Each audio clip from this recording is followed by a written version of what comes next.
दिन कुछ होई कि ना हो। का हजी काहे चिल्लातानी? अरे सावन आ गइल बा, रोपनियो पनिया होई कि ना। हम ना जाए कहीं धूप में रोपनी करे। काहे हो, काहे ना जाइबू? सुनी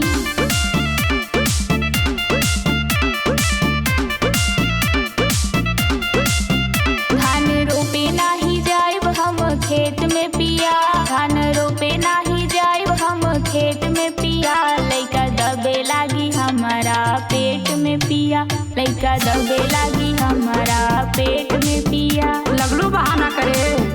धाने रोपे चल तू संग खेत में रानी, धाने रोपे चल तू संग खेत में रानी। नहीं होई परेशानी तोरा पेट में रानी, नहीं होई परेशानी तोरा पेट में रानी। मेहरारू के दर्द तू का जब। हाँ तू ही सब जाना तारू, हमारा के का पता।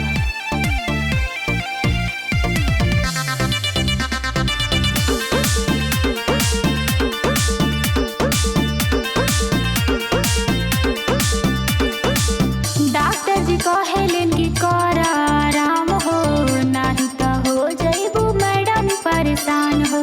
हमरा संगे भौजी लगावत रहली धान हो, लइका रहे पेट में ना भइली परेशान हो। डॉक्टर जी कहेलन कि कर आराम हो, नहीं तो हो जाइबू मैडम परेशान हो। हमरा संगे भौजी लगावत रहली धान हो, लइका रहे पेट में ना भइली परेशान हो।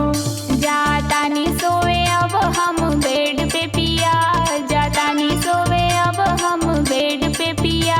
लइका दबे लागी हमारा पेट में पिया, लइका दबे लागी हमारा पेट में पिया। धाने रोपे चल तू संग खेत में रानी, धाने रोपे चल तू संग खेत में रानी। नहीं होई परेशानी तोरा पेट में रानी, नहीं होई परेशानी तोरा पेट में रानी।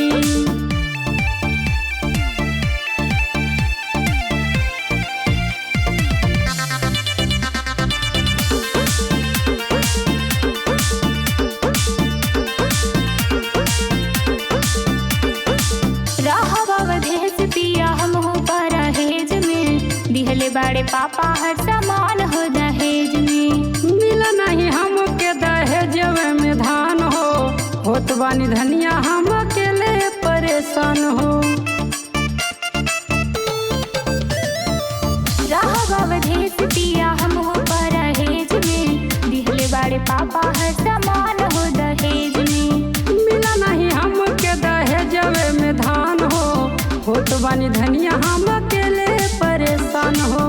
मदन पड़ल बाटे हमारो सकेत में जिया, मदन पड़ल बाटे हमारो सकेत में जिया। लइका दबे लागी हमारा पेट में पिया, लइका दबे लागी हमारा पेट में पिया। धाने रोपे चल तू संग खेत में रानी, धाने रोपे चल तू संग खेत में रानी। नहीं होई परेशानी तोरा पेट में रानी, नहीं होई परेशानी तोरा पेट में रानी।